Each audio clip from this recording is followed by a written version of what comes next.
Girl, that's 2 videos in a row now where your hair is a mess. Like, anyway, welcome to another video. And I actually had a completely different video planned for today, but I'm really not feeling it today. I'm kind of stressed out and kind of worried, kind of exhausted because, as some of you may know, for those of you who follow me on Twitter at oh, there's a choke, at Wrote in Fire, WROUGHT in Fire. For those of you who don't follow me on Twitter and follow my YouTube channel, have Twitter, follow me. You might know that they suspended work for me as of yesterday, but officially as of today, because of Rona season.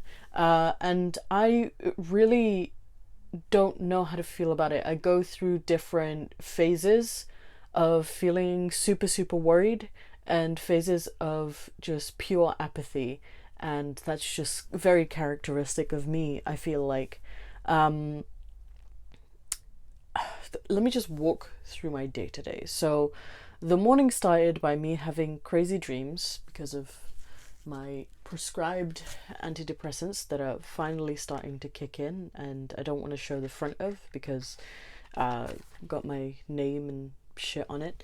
But that's how the day started. Is I had these crazy dreams that are very frequent for me because I take medication and I am a person who suffers from depression, and that's how it started. And then I woke up, I felt like garbage, didn't feel like eating all day, so I must have had like a snack, my medication and water, and that's it. I cleaned the whole house because I was completely antsy and I didn't know what to do, and I couldn't just lie in bed all day because that freaks me out. And I was actually planning to make a makeup video today talking about this, but I'm just not in the mood for it. It didn't feel like something that I could do. But I feel like I could make a video every single day, or I could live stream every single day, or I could like vlog every single day, because I have nothing to do. I am, as of now, unemployed, and because I work a 0-hour contract, I work in schools, but I work through an agency. Because of that, I'm not going to be paid for an X amount of time because they don't know, no one knows when the schools are going to reopen. So I'm stressed out. But I think I started the morning, I saw one of the tweets by Yasmin Mohammed, who she posted a video of like where the coronavirus had started. And I looked into that and I found out that they came from these things called wet markets in Wuhan, China. And it's possible that it passed not from one animal, but from 2 animals to a human being, which scares me. I mean, right now I'm on a vegetarian diet. I'm only eating veggies, and I don't know what that's doing to my system, because so my journey with vegetarianism was very much I was a vegetarian for 2 years before this. So I was a vegetarian for 2 years, and the way I got into vegetarianism is that I started by only eating white meat, and then moving from white meat to pescatarianism. So I was only eating vegetables and non-meat products and fish. And then from that, I jumped onto being a vegetarian for 2 years. My iron levels flatlined. A lot of things flatlined for me. I was feeling really awful. So I went back to eating meat for a little while. And now, as of January of this year, I have resumed being a vegetarian. And it's going good so far. I don't regret it at all. And the reasons that I do it, the reasons I like, no one likes me. The reasons that I am a vegetarian and I have thought that vegetarianism is right for me is because I don't necessarily think that eating animals is wrong, or that killing animals for food is morally wrong or ethically wrong. I think that for me, because I don't identify, but I think I classify myself as a moral nihilist. It's very hard for me to put actions that we may choose in a very objective place. So for me, I would need to have absolutely no doubt in my mind to classify something as either moral or immoral. So I personally don't see a position where humanity will reach a point where we can all just together not eat animals and be good and healthy and fresh and fun.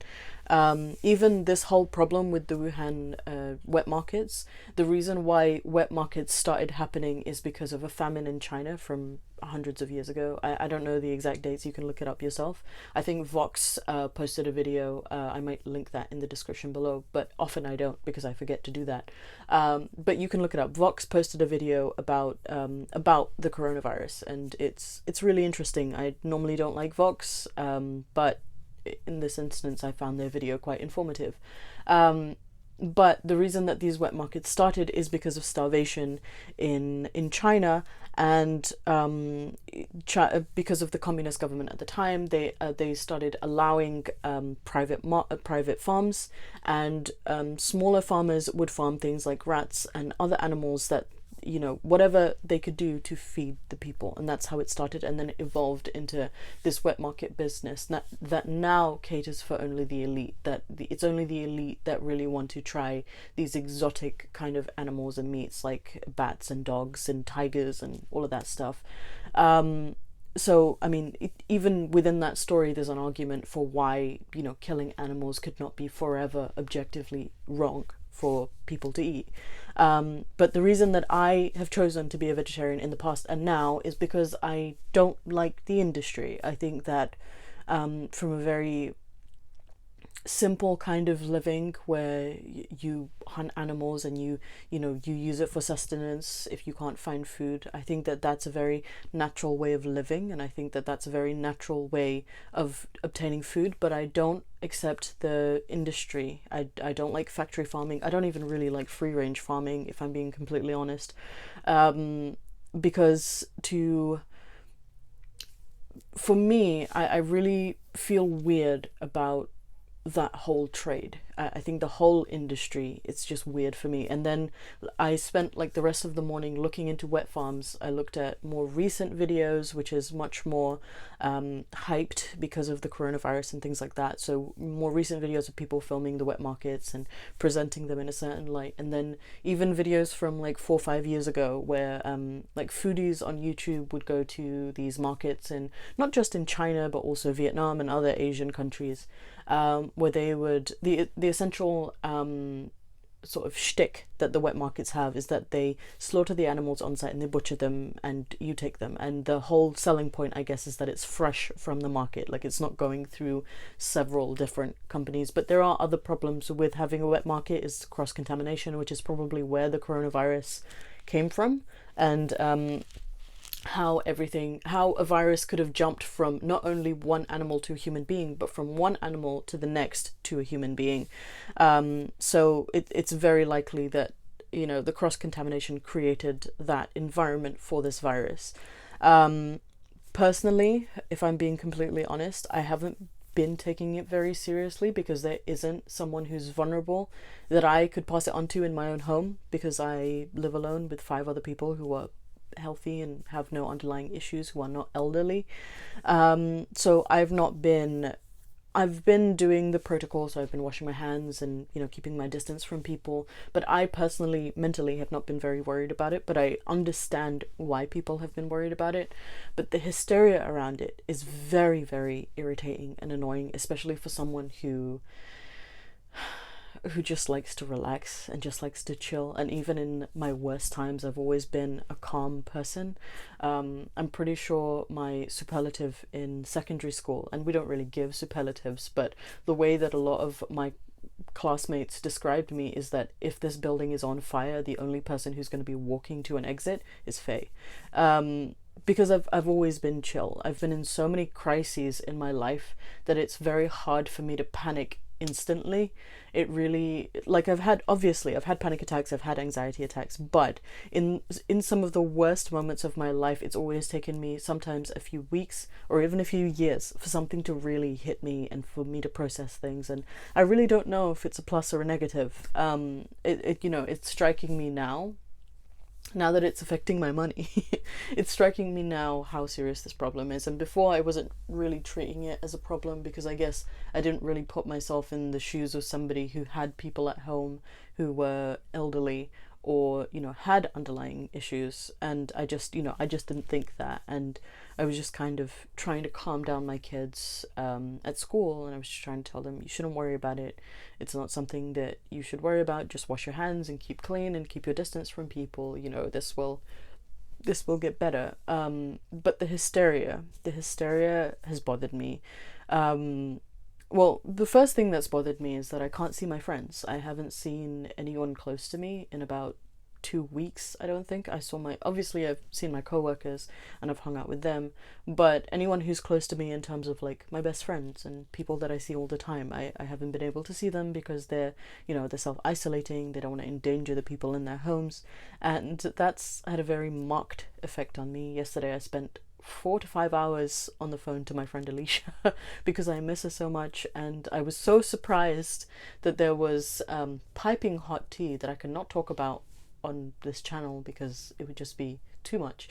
But there was piping hot tea that I had not told her, and I couldn't believe that I hadn't told her because I tell her everything. And she was like, did that happen 2 weeks ago? And I was like, yeah, happened 2 weeks ago. I can't believe I haven't told you. I haven't seen you in 2 weeks for me to, like, we just meet up and talk and, you know, have some food, you know.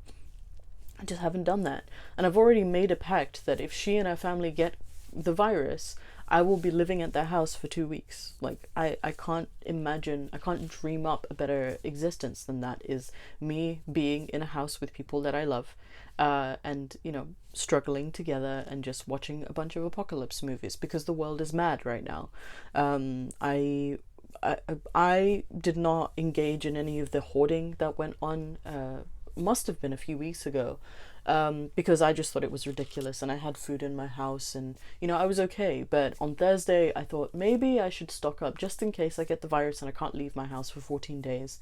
I decided to stock up on, not Thursday, I think it was a Tuesday, and after work I visited 4 Tesco's, 2 Co-ops and a Waitrose, and there was almost nothing. I found a 4-pack of noodles, which I took. I found some frozen food, mainly just carbs like croquettes and chips, and I have some frozen vegetables in the freezer anyway.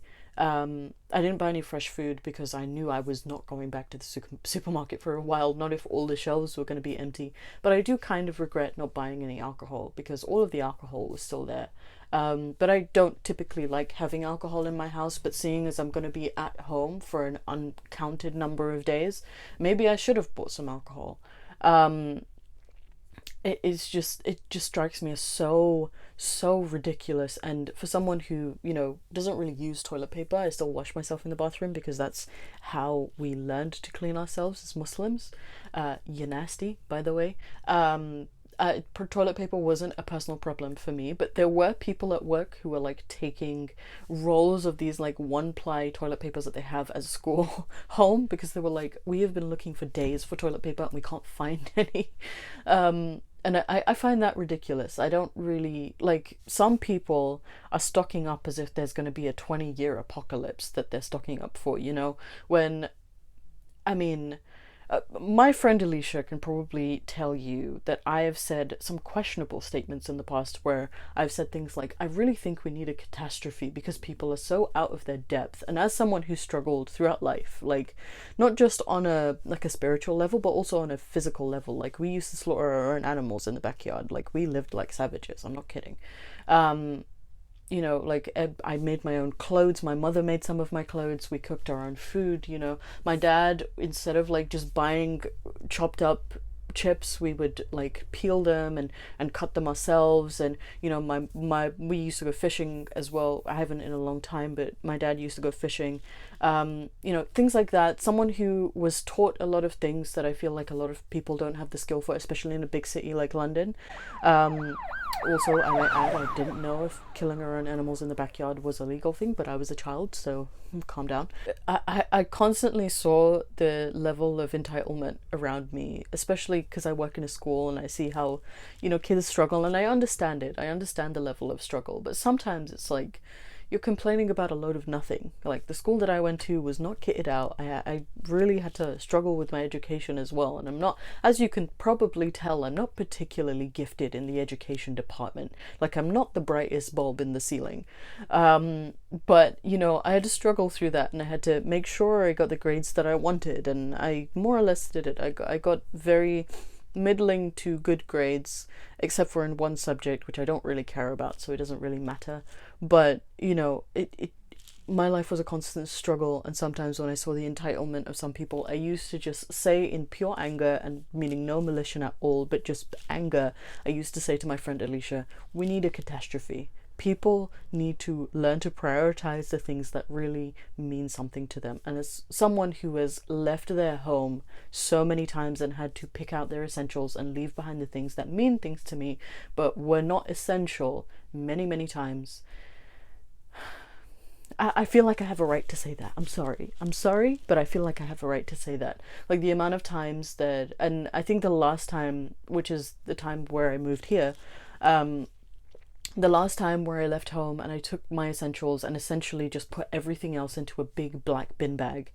And I met my friend and I said, I never thought that I would have to do this again, but here I am. And I think in the back of my mind, I always feel as though I'm gonna lose where I live, and I always feel like that. And at the beginning of this year, I actually expressed a similar sentiment. Like, the suitcase that I used to leave all these places and move to another place, let's call it my instability suitcase, is under this bed. And there have been so many days and moments of me thinking, maybe I should move this, maybe I should throw it away. It's just a reminder of a bad time, and I've just not been able to bring myself to it, because while it's a significant marker for something traumatic that has happened to me not once but several times, it's also something comforting. It's that I can carry what I need in this if I really, really need to move.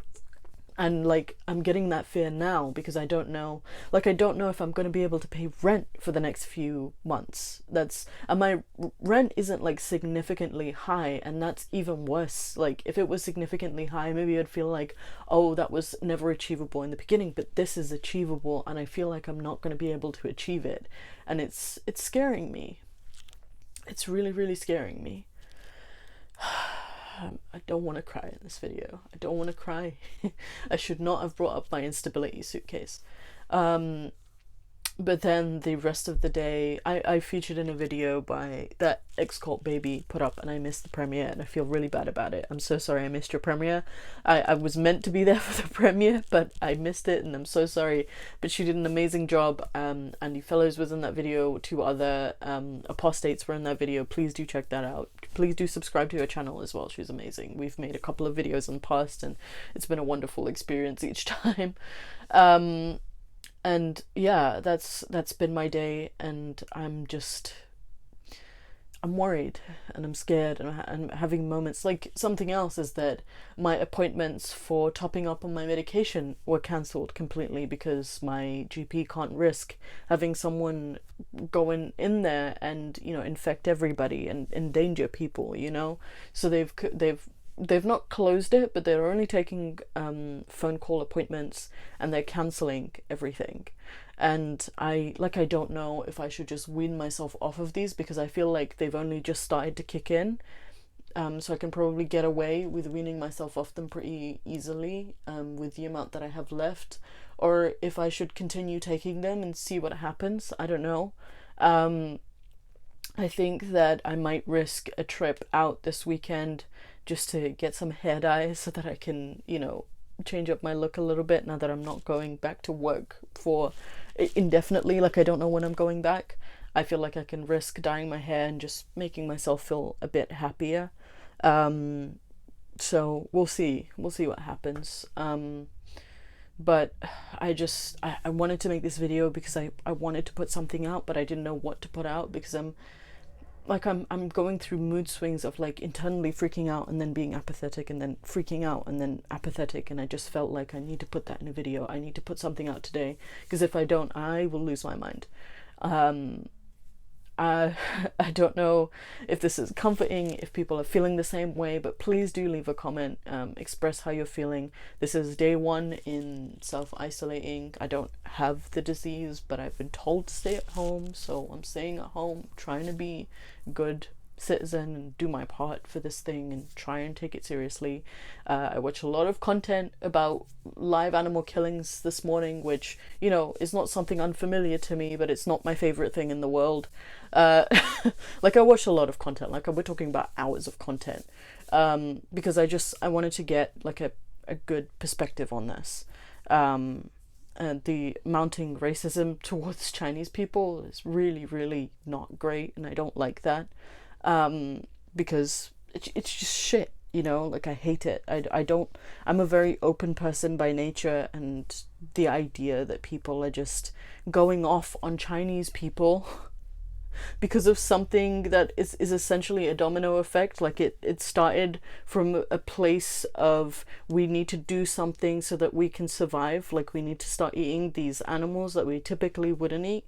That, you know, created a domino effect with poor choices. No one's saying that it didn't come out of poor choices. It started from a need to survive to, you know, one poor choice after another, and then it, you know, exploded. I think it's really, really ridiculous to blame individual people for that. I don't like that. But I do hope that the Chinese government decides to close down, because it's happened before. An outbreak has come out from this, like these wet markets before, not specifically Wuhan, but other markets in China and around Asia before. So I really, really do hope that the Chinese government bans these wet markets specifically, not necessarily butchering in general, because I think that's a little extreme, but specifically wet markets, because of the sanitation and the way that things are done there just leave so much room for contamination, and just not great. That's my hope. But if you have thoughts or concerns or anything else, if I've made a mistake in here and you want to correct me, please do leave a comment down below. I hope I can keep this going. I really, really want to make more content. I want to make more videos and vlogs and live streams. I think that it's possible for me to do either one thing a day or every other day. I think that it's very, very doable. So if you have recommendations for me to react to things, or, you know, girl chats or makeup videos, or I'll probably do a video dyeing my hair, because I kind of want to. I might keep the color a surprise, because I have a color in mind. I really enjoy the blonde, but I really need just a change so that I can make myself happier.